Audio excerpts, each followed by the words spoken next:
From Manila to the globe, this is World Newsfeed, bringing you the biggest stories shaping our times. Good morning, I'm Raine Musñgi. Let's dive into the headlines making a global impact.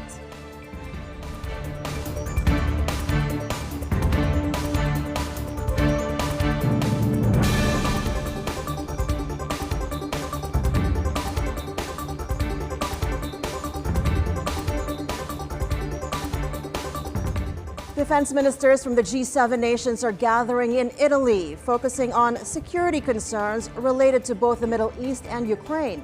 The meeting, attended by Italy's Guido Crosetto, Britain's John Healey, and Japan's Gen Nakatani, was expected to focus on the global combat air program, which involves the development of a sixth-generation stealth fighter. Saturday's summit, attended by defense ministers of the Group of 7 wealthy democracies, backed Ukraine's irreversible path to NATO membership and expressed concern over threats to United Nations peacekeepers targeted by Israel in Lebanon. The first ever gathering of G7 defense ministers took place as Israel and Lebanese armed group Hezbollah exchanged fire with one drone directed at Israeli Prime Minister Benjamin Netanyahu's holiday home. Today we address together important and urgent issues that cause growing instability: the Middle East, the Ukrainian conflict, dynamics emanating from the Indo-Pacific region and Africa. We had some very helpful G7 discussions on boosting global security and stability, and that includes helping support Ukraine against Putin's reckless war of aggression, deterring escalation by Iran and its proxies in the Middle East, ensuring a free and open Indo-Pacific, including freedom of navigation, and reducing instability in Africa.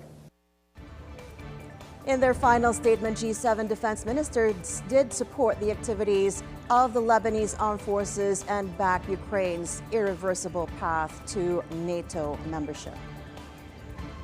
More world news. Israel launches more airstrikes in Lebanon and Gaza on Sunday. Israel targeted what it described as a command center of Hezbollah in the Lebanese capital of Beirut. Another attack in Gaza left over 70 people dead in a single airstrike. The assault comes after Israel Prime Minister Benjamin Netanyahu accused the Iran-backed group of attempting to assassinate him at his residence. Just looking back at that, a drone strike did target Israel Prime Minister Benjamin Netanyahu's home in a northern Israeli town of Caesarea Saturday as Hezbollah rockets hit northern Israel. A spokesperson said Netanyahu was not in the vicinity and there were no casualties. Walking in a park in Jerusalem on Saturday, Netanyahu dismissed the threat and said he was not deterred. Minister, how is it going? Well, 2 days ago, we took out Yahya Sinwar, the terrorist mastermind whose goons beheaded our men, raped our women, burnt babies alive. We took him out, and we're continuing our battle with Iran's other terrorist proxies. We're going to win this war. So will something deter you? No. News around Asia in a moment. World Newsfeed will be right back. Stay with us.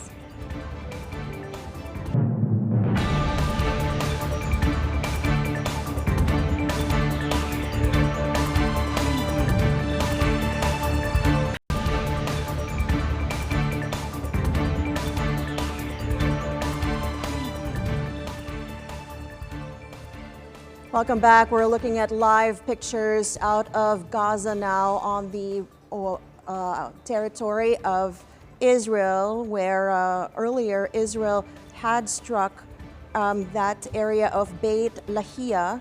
That's according to Hamas media. And 73 people were killed. Israel says they're checking the reports, though it casts doubt on that kind of death toll. Israeli strikes also killed 108 people across Gaza, the medics say. Meanwhile, Tel Aviv also had tightened the siege around hospitals in the north, and that forces are focusing on Hamas terrorist infrastructure. In more world news, Ukraine is once again under siege. The city of Kryvyi Rih has been struck by a fresh wave of Russian missile attacks. 17 people are reported injured, including one rescue worker caught in the chaos. Kryvyi Rih, a key industrial city, is President Volodymyr Zelensky's hometown and has been targeted before but this latest assault left a fresh trail of devastation. Shifts in diplomacy as UK Foreign Secretary David Lamy visits China.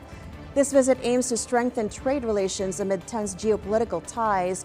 He scheduled meetings with high-ranking officials to discuss economic cooperation. Bilateral trade reached $108 billion last year, despite the political strain. And what I'm hearing is that we need consistency in our approach. There are areas where we can cooperate and collaborate with the Chinese, and I've been speaking to British businesses about how we do that. There are, of course, areas in which we will compete, and there are differences in areas in which we will challenge, and that's why I was able to spend time yesterday with the government here in China discussing all those areas. I believe what you need is more diplomacy, not less. That's why it's so important to be here as a UK Foreign Secretary and to keep coming back. And of course, I was able to have dialogue with the Chinese on areas where we disagree. Areas like Hong Kong, areas like Taiwan, areas like human rights in Xinjiang. We were able to have those conversations and raise difficult and challenging issues. Britain's relations with China under the previous government were soured by clashes over human rights, Hong Kong, and allegations of Chinese espionage. Meanwhile, sweeping change in Indonesia as Prabowo Subianto has been sworn in as the new president. With a promise to boost economic growth and address corruption, his leadership is being watched closely. Prabowo faces significant economic challenges, including high inflation and unemployment. We must be brave to face and eradicate corruption, improve the system, and strict law enforcement and digitalization. God willing, we will fight corruption significantly. This is all we have to do, and the leadership must set an example.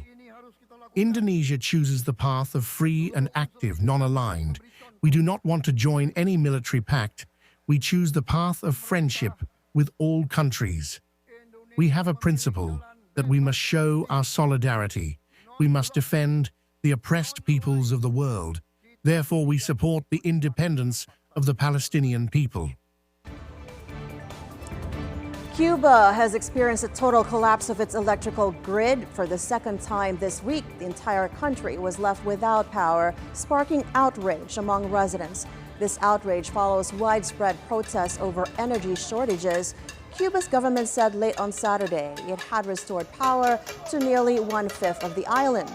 The unprecedented nationwide blackout is the latest blow in the nation of 10 million, already suffering from dramatic shortages of food, medicine, and fuel. Cuba's electric grid first failed around midday Friday after one of the island's largest power plants shut down. Even before the grid's collapse, an electricity shortfall had forced the communist-run government to send non-essential state workers home Friday and cancel school for children as it sought to conserve fuel for power generation. Lo que queda de noche y la madrugada es clave. What remains of the night and the early morning is key to be able to increase the generation capacity in the power plants of the base generation of the system. I repeat, we are starting 3 units, and it is key that we can have these 3 units in service. That is why what remains of the night and the early morning are decisive to be able to increase the generation capacity of the system, increase the electricity coverage, and also the possibility of interconnecting those microsystems that we have in the country. Over in the U.S., Democrat Kamala Harris added star power to her campaign Saturday with pop singer Usher joining her rally in Atlanta in a presidential race, which is a dead heat. In this leg, the vice president repeated claims that her rival is only running for his own benefit. Meanwhile, Republican presidential nominee Donald Trump insulted Harris and invoked the memory of golf legend Arnold Palmer during a campaign visit to Latrobe, Pennsylvania, also Saturday. During his speech, Trump said he had a conversation with Israeli Prime Minister Benjamin Netanyahu that same day without providing any details. Trump went after Harris, calling her a threat to democracy and using offensive words to describe her job as vice president. Harris and Trump are essentially tied in the most competitive states, and many Americans are voting early by mail or in person with just 17 days until the November 5 election. A handful of swing states where candidates from both parties have strong support is likely to decide the election. The final stretch of World Newsfeed in a moment. Keep it here on BNC.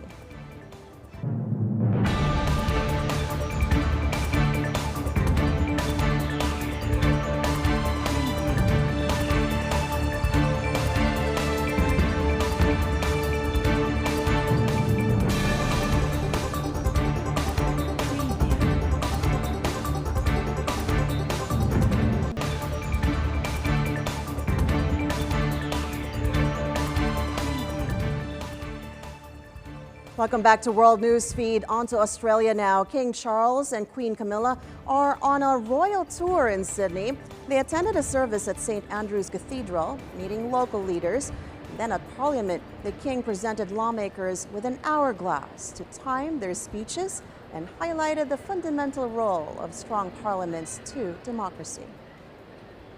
And in the spirit of marking the passage of time, it is my great pleasure to present a small gift to the Parliament. It is, in fact, an hourglass, a speech timer, to sit in the chamber and bear witness to the Legislative Council's next chapter. So with the sands of time encouraging brevity, it just remains for me to say what a great joy it is to come to Australia for the first time as sovereign and to renew a love of this country and its people, which I have cherished for so long. So thank you, ladies and gentlemen, for making me feel so very welcome. Thank you. The royal couple discussed environmental initiatives focusing on climate change, a top priority for many Australians. Australia's temperatures have increased by 1.5 degrees Celsius in the past 100 years. Pope Francis created a new group of saints on Sunday, canonizing 14 individuals, including the martyrs of Damascus, who were killed in Syria during the Ottoman Empire. These 11 martyrs became symbols of Christian persecution and became saints some 160 years after their death. The Pope presided over the canonization ceremony in St. Peter's Square in the presence of thousands of Catholic faithfuls from around the world. On to sports now. From the hard court to the fight cage, Francis Ngannou makes a triumphant MMA comeback in Saudi Arabia. The Predators scored a first-round knockout win over Brazil's Renan Ferreira in his first mixed martial arts match in over 2 years. Ngannou dedicated his victory to his late son Kobe, who died at just 15 months old in April this year. Meanwhile, Serbian Novak Djokovic implored longtime adversary Rafael Nadal to put off his planned retirement after defeating the Spaniard Saturday in what was likely to be the final chapter of their, quote, amazing rivalry. Nadal, who will be retiring following next month's Davis Cup finals, was beaten 6-2, 7-6 by Djokovic in the third-place match. The 38-year-old said that he will keep giving back and promoting the beautiful sport of tennis. The next generation is here. We have Carlos, we have Yannick, we have Rune here too. So I mean, they are good. They have a great future in front. And Here, it's a country that, as I said before, it's a country that is opening. It's a country that they have a vision for the near future. So it's a country that I am interested to know more. It's a country that I am sure that I will be visiting in the future. I have plenty of things to visit, and at the same time, we have a work to do. No, that is. Promote our sport in this region and try to help the people to practice more and more sport, you know, and in this matters tennis. So I am sure that events like this and having a lot of big events coming like this one, like the Women World Tour Finals very soon, and then the next Gen ATP Finals. Is creating interest on that, no? So I will be here trying to keep pushing and trying to make to help the people to have a better, healthy sports life. I've witnessed Andy Murray retiring this year in Wimbledon, Roger a few years ago as well, and now Rafa. You know, it's tough in some way to see them go, because all of my career, basically, I've played with them, you know, and it's a very strange feeling to see them all go and retire from tennis, and I'm still there. But yeah, it is what it is, you know. It's a kind of an evolution or a cycle of life, and it's normal to expect that the new generations are coming up. So I'm excited to see what's next for me. You know, I still enjoy myself competing with the young guys. You know, they give me a hard time, but I try also to give them a hard time. And let's see how far I can push them. Nadal will be part of the Spanish team at the Davis Cup Final 8 in Malaga from November 19th to the 24th.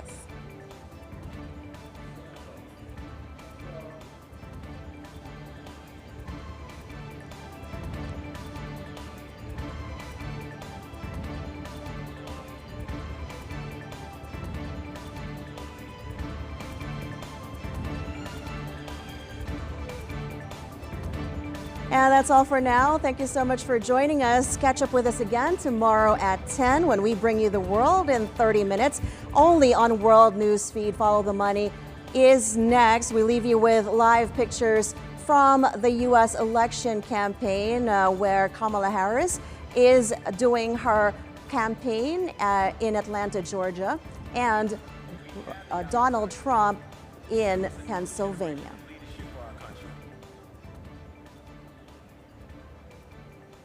New generation of leadership for our country.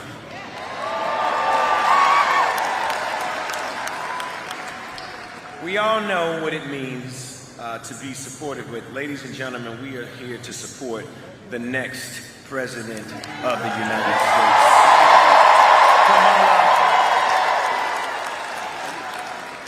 Kamala Harris, ladies and gentlemen. But none of that is what we hear from Donald Trump. Instead, it is just the same old tired playbook over and over again.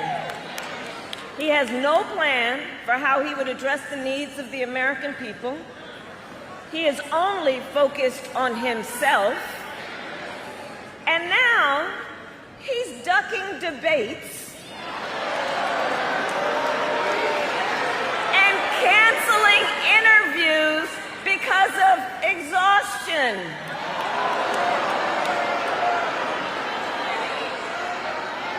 And when he does answer a question or speak at a rally, have you noticed he tends to go off script and ramble? And generally, for the life of him, cannot finish a thought. And he has called it the weave. But I think we here will call it nonsense.